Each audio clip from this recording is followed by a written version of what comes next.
Annalena Baerbock, जिन्हें संयुक्त राष्ट्र महासभा का नया अध्यक्ष चुना गया है, वह किस देश से संबंधित हैं? इसका करेक्ट आंसर है जर्मनी। एनालेना बैरबॉक संयुक्त राष्ट्र की नई अध्यक्ष चुनी गई हैं, जो जर्मनी से संबंधित हैं। वे जर्मनी की पूर्व विदेश मंत्री भी रह चुकी हैं। संयुक्त राष्ट्र महासभा के 80वें अध्यक्ष के रूप में इनका चयन हुआ है। इस पद को संभालने वाली पश्चिमी यूरोपीय समूह की वह पहली महिला हैं और UNGA का नेतृत्व करने वाली 5वीं महिला हैं। साथ ही यह पद संभालने वाली वह सबसे कम उम्र की महिलाओं में से भी एक है। इनका चयन ऐसे समय में हुआ है जब वैश्विक शासन भू राजनीतिक संघर्षों को लेकर सतत विकास की बाधाओं तक कई संकटों का सामना कर रहा है। एनालेना बैरबॉक को संयुक्त राष्ट्र महासभा के 80वें सत्र के अध्यक्ष के रूप में 167 मतों से जीत हासिल हुई है। किस भारतीय बैंक ने बचत खातों पर न्यूनतम शेष राशि नियम पद्धति को पूरी तरह से समाप्त कर दिया है? इसका करेक्ट आंसर है कैनरा बैंक।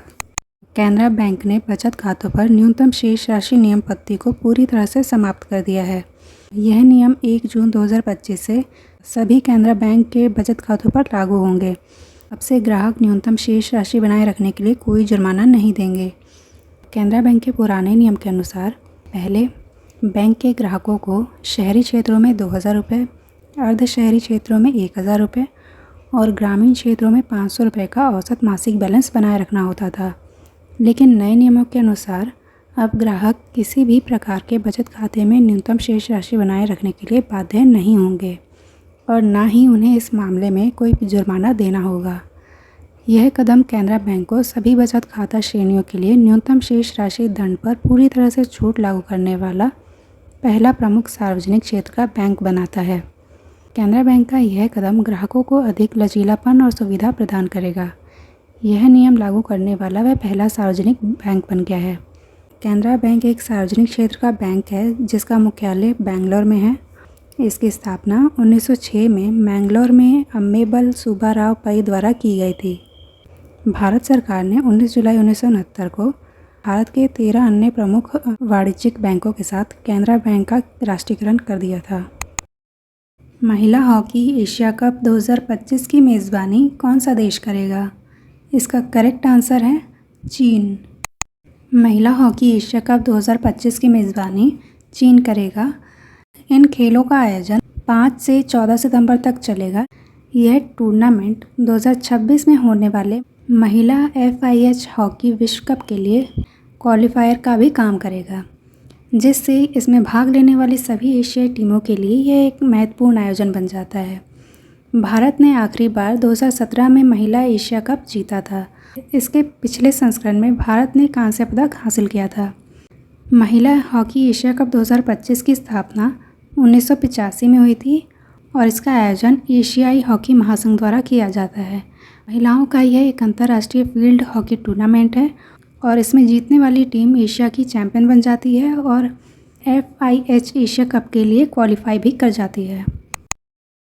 भारतीय रिजर्व बैंक ने इनमें से किस ई-कॉमर्स कंपनी को NBFC लाइसेंस की मंजूरी दी? इसका करेक्ट आंसर है फ्लिपकार्ट। फ्लिपकार्ट को भारतीय रिजर्व बैंक ने गैर बैंकिंग वित्तीय कंपनी यानी NBFC लाइसेंस की मंजूरी दी है। यह कदम भारत की डिजिटल अर्थव्यवस्था के लिए यह एक ऐतिहासिक कदम है। इस लाइसेंस के साथ फ्लिपकार्ट अब पारंपरिक ऋणदाताओं के साथ साझेदारी के बजाय सीधे अपने ग्राहकों और विक्रेताओं को ऋण प्रदान कर सकेगा। फ्लिपकार्ट पहला प्रमुख भारतीय ई-कॉमर्स प्लेटफॉर्म बन गया है जिसे NBFC की स्वीकृति मिल गई है। इस लाइसेंस से ऑनलाइन रिटेल में फिनटेक एकीकरण को नई दिशा मिलेगी। फ्लिपकार्ट ने 2022 में NBFC लाइसेंस के लिए आवेदन किया था और इससे पहले यह एक्सिस बैंक, IDFC बैंक और क्रेडिट साइसन के साथ साझेदारी पर लोन देता था। 2024 में फ्लिपकार्ट की वैल्यूएशन $37 अरब आंकी गई थी। इसके अलावा अमेज़न ने भी हाल ही में बेंगलुरु की NBFC कंपनी एक्जियो का अधिग्रहण किया है, जो RBI की मंजूरी के लिए इंतजार कर रही है। पारंपरिक चिकित्सा के क्षेत्र में निवेश को बढ़ावा देने के लिए भारत सरकार ने कौन सा पोर्टल लॉन्च किया है? इसका करेक्ट आंसर है आयुष निवेश सारथी। पारंपरिक चिकित्सा के क्षेत्र में निवेश को बढ़ावा देने के लिए भारत सरकार ने आयुष निवेश सारथी पोर्टल को लॉन्च किया है। यह पोर्टल आयुष क्षेत्र में निवेशकों को आकर्षित करने और उनका मार्गदर्शन करने के लिए एक डिजिटल प्लेटफॉर्म है। इस प्लेटफॉर्म को आयुष मंत्रालय ने इन्वेस्ट इंडिया के साथ साझेदारी में विकसित किया है। यह उन लोगों के लिए राजनीति, परियोजनाओं और लाभों जैसी सभी उपयोगी जानकारी एक साथ लाता है जो भारत की पारंपरिक चिकित्सा प्रणाली में निवेश करना चाहते हैं। यह उन भारतीय और अंतर्राष्ट्रीय निवेशकों को समर्थन देने के लिए विकसित किया गया है जो आयुर्वेद, योग, यूनानी, सिद्ध और होम्योपैथी में निवेश करना चाहते हैं। इस पहल से आयुष क्षेत्र में नए व्यवसायों और स्टार्टअप्स को समर्थन मिलेगा। भारत का आयुष उद्योग तेज़ी से बढ़ रहा है। 2014 से 2020 के बीच हर साल यह 17% की दर से बढ़ रहा है। यह बढ़ोतरी यह दर्शाती है कि भारत और दुनिया भर में ज़्यादा से ज़्यादा लोग पारंपरिक चिकित्सा और स्वास्थ्य उत्पादों पर भरोसा कर रहे हैं। विश्व खाद्य सुरक्षा दिवस किस दिन मनाया जाता है? इसका करेक्ट आंसर है 7 जून। हर साल 7 जून को दुनिया भर में यह दिवस मनाया जाता है। यह दिन हमें यह याद दिलाता है कि सुरक्षित और स्वच्छ भोजन हमारी सेहत और जीवन की आधारशिला है।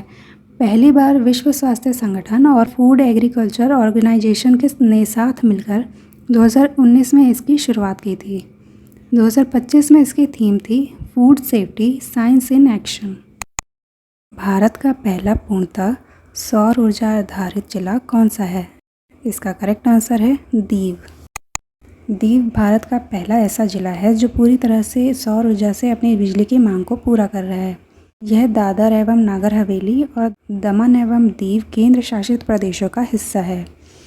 दीव भारत का पहला केंद्र शासित प्रदेश है जो 100% सौर ऊर्जा पर चलता है। दीव को अक्षय ऊर्जा अपनाने में राष्ट्रीय स्तर पर अग्रणी माना जाता है। दीव में 9 मेगावाट का ग्राउंड माउंटेड सौर पार्क और 2.88 मेगावाट का रूफटॉप सौर पैनल स्थापित है जो विभिन्न सरकारी भवनों पर लगे हैं। प्रधानमंत्री सूर्य घर मुफ्त बिजली योजना। दीव ने प्रधानमंत्री सूर्य घर मुफ्त बिजली योजना के लक्ष्य को पूरा कर लिया है। यह योजना प्रधानमंत्री मोदी द्वारा 15 जनवरी 2024 को शुरू की गई थी। इस योजना का उद्देश्य था भारत के 1 करोड़ घरों को मुफ्त बिजली 300 यूनिट प्रति माह देने के लिए शुरू की गई थी। इसके तहत छत पर सोलर पैनल लगाने के लिए 40% की सब्सिडी दी जाती है।